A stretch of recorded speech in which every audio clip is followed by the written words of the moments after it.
What's up, everybody? This is Rich from True Budget EDC and Prepping. Use your gear, lose your gear, because if you're not using it, you might as well lose it. So today, I just want to come on here and do a quick review over a knife that I just got. So it's kind of like not a usage review. I mean, I just got it. I just want to go over what I think of it, my initial impression of said knife.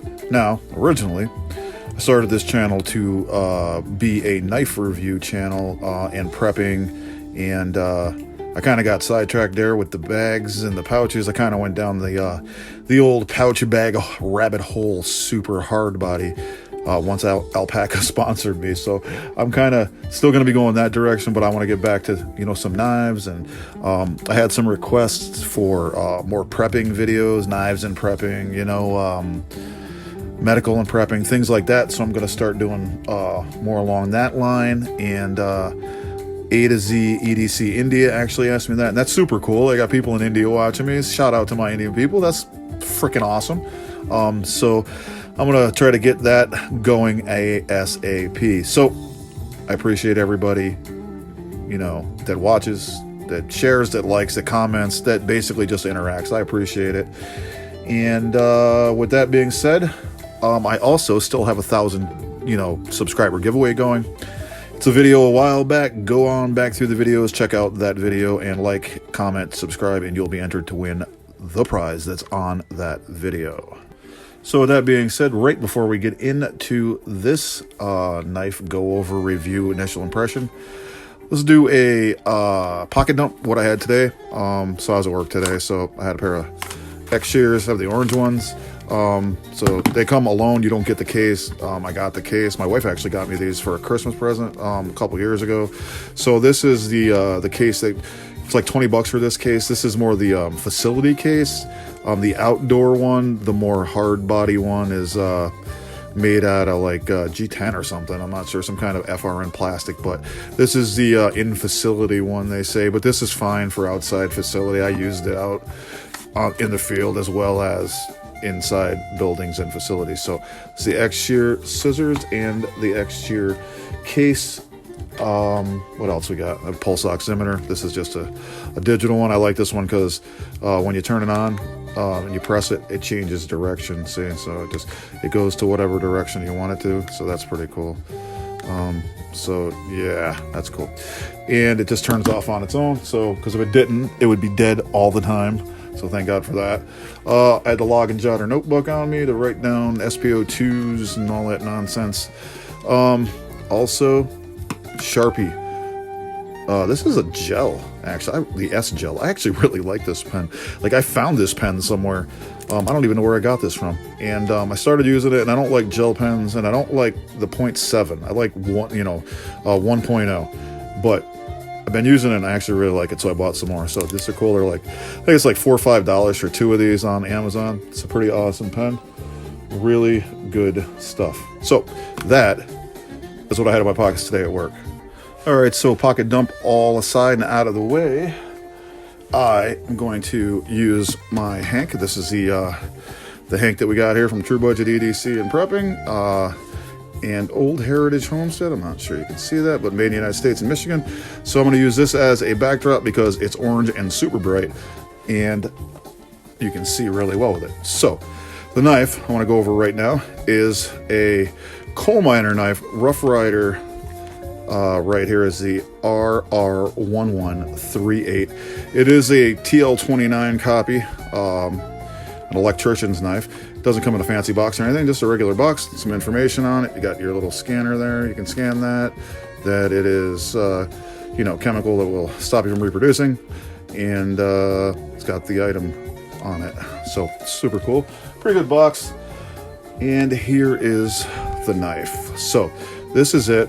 I like the fact that it has a shield on the front that says be prepared, because I was just talking about prepping, right? So super cool, very important to always be prepared in all things. So this is the electrician's knife. Now, before I get into it, it does have a bail on it. It is very smooth. It's supposed to be buffalo bone. I'm not sure if that's really what it is, but it is a dyed bone. If you can see that, there is some variations. It has no transitional issues, very smooth all the way across the pins. as well as the bolsters, which do not have the giant R on it, which is super cool. So they are lined bolsters, nickel pins, brass liners. Also has a brass liner lock. And yeah, this is actually really done well, to be honest with you. You know, the thing about Rough Ryder is, so this knife was $16 on eBay because I couldn't find it anywhere. It was like out of stock on SMKW, like, you know, all kinds of other sites I went on. I could not get this knife anywhere. Found it on eBay, then I saw it on Amazon, but Amazon, they want like $30 for it, right? So I was like, I'm gonna pay $30 for that. So I got it on eBay, $16 from Colorado. So this knife got some little bit of weight to it, right? It's like 3.66 ounces I weighed it, and it's not super heavy, but it's heavy to the point where you know you have it in your hand, so I like that a lot. And it's done really, really well. There's, like I said, no transitional issues anywhere. Smooth, you know, no pins sticking up. The only issue I can say is right there, you can see that the bail pin sticks up. I can't feel that in my hand at all, but it might be an issue to snag on something. I might hit it on a grinder really quick just to bring it down. But other than that, there's no other issues, seriously, none at all. It's really done well. There's no blade play, and we will open up the blades and go over those in a second. And the blades came sharp. So the only thing I can say is that it was dirty when I got it. All of this stuff that's on this hank is from this knife. Seriously, that's how dirty it was. But Rough Ryder, you know, I don't know how to say this, but this is done really well. Rough Ryder knives that I've had, you know, that I've dealt with have been either really, really awesome to the point where you can't believe they're what you paid for them, or there's like a lot of quality control issues. So it's either really good or really crappy. But I can honestly say for all the ones that I got that had quality control issues, they really made all of them right. They sent me new knives every single time with no problems. I mean, even ones that I didn't buy from SMKW. I've got knives from like Atlantic Knives, from like eBay, and like, you know, put them in a, you know, I used them and they had blade play and I just put them away, forgot. Like 6 months later, called them and said, hey, I got this knife, it's got blade play. And they were like, well, you didn't get it from us, but it's our house brand, so we'll replace it. You know, and so I've never had any problems with even the bad ones, but this one is like really good. This is one of the really, really good ones. Well made, really well done, no issues.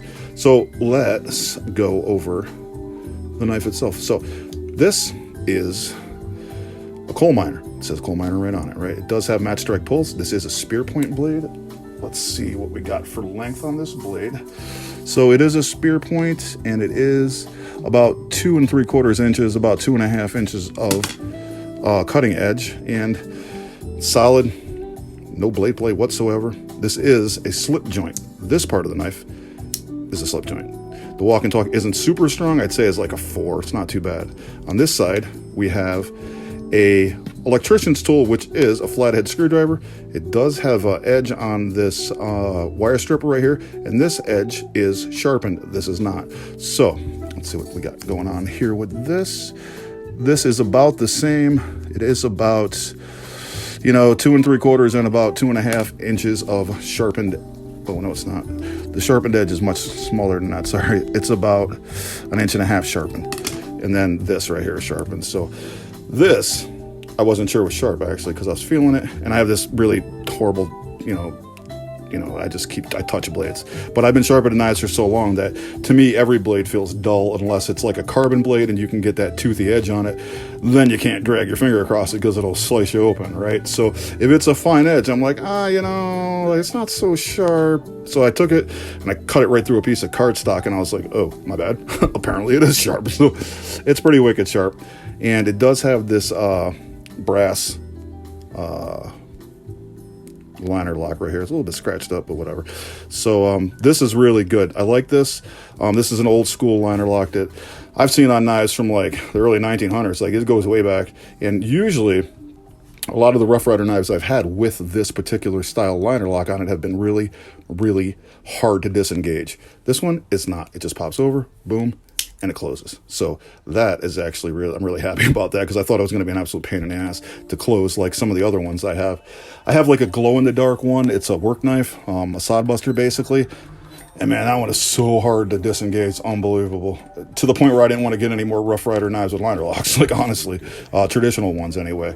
but this one is actually really good. And like I said, you can't take these apart, but it was dirty kind of back in here on the tang and on the inside, so I kind of oil it, and I use the oil to clean it, and I just work the blade back and forth, and eventually like the gunk and crap just comes out with the oil as a medium, and then I just wipe it off, and I got all this stuff out of the pivot as well as out of where the liner lock is. So it's pretty clean right now. Shined up really nice. I love that beeper paired right there. That's really great. I like that. And like I said, I haven't really used it. I just got it, but it's interesting, so that's why I wanted to get it. You know, I might not use this knife or this blade very often, but it could be used as a pry bar, and it is a secondary blade. That is, you know, you got a little bit of an edge there to use, 1.5 inches or whatever I said it was, so you can go with that. And it does have a bail, so you could hook up one of those pocket danglers if you needed to. But I like the bone.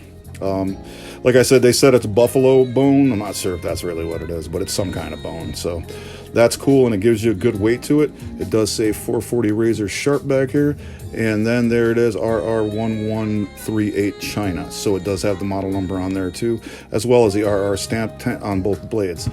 So that is what we have today. It is the Rough Rider coal miner, and the number is RR1138. Now, in reference to the TL-29, which is a knife that was used in World War II for electricians, I did a little research on it, and the TL-29, I guess, goes back to the Corps of Engineers in 1919 and possibly before that. So this style knife has been around a really long time. When the U.S. Army adopted it, they put a stamp on it because that's what the government does. They use numbers and abbreviations. Government loves using acronyms. So TL was tool lineman, and 29 was the fact that it was a knife. So I've seen other ones. TL-13 is a tool lineman pair of pliers. So the TL is tool for lineman, and the number after that dash is usually the designation. The TL-29 is knife, TL-13 is pliers, and there's some other ones. So super cool history. Like I said, I didn't research it forever. I just looked into it a little bit, and that's what I got. So apparently this knife's been around for over 100 years, this style anyway. So really cool, really useful. Hasn't really changed much. If it ain't broke, don't fix it, right? So that is what I got here. I'm going to use this for about a week, see what I think of it, and I'll let you guys know. You guys have a good rest of your week.